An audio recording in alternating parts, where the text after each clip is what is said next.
Why is he talking so much? Keep it inside a little bit. See a shrink. Don't do every interview. He's like Fauci. He did a Dax Shepard podcast. A Prince did a podcast. I mean, he was just on Oprah. You can say no to Dax Shepard's podcast. My God. And now he says like, oh, we didn't really learn that much about the First Amendment in school. I mean, we learned about Great Britain. We go over there, we play along, and we bow and do the whole thing. He never learned about the Revolutionary War. This guy claims that he hates the press and paparazzi.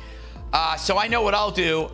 I'll move to Hollywood with a fame-hungry actress. So that is not fleeing paparazzi. They know exactly what they're doing. That was Fox News' The Five there, absolutely ripping into Prince Harry's latest media appearance on Dax Shepard's podcast, Armchair Expert. Jesse Watters kicked off the panel by questioning why Harry is continuing to do press when he has claimed he wants privacy.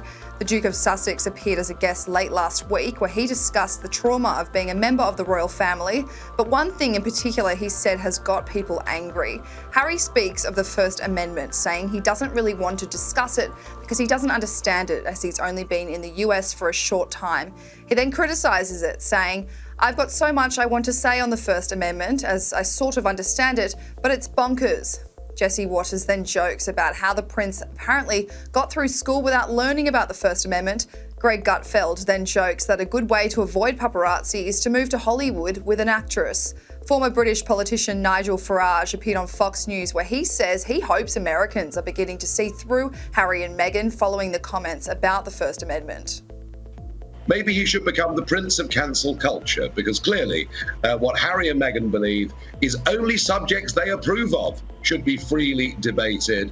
And he ought to learn his history, because the last senior royal that told people in North America what to do was called George III, and it didn't end very well for him. So I hope that Americans are beginning to see through these two.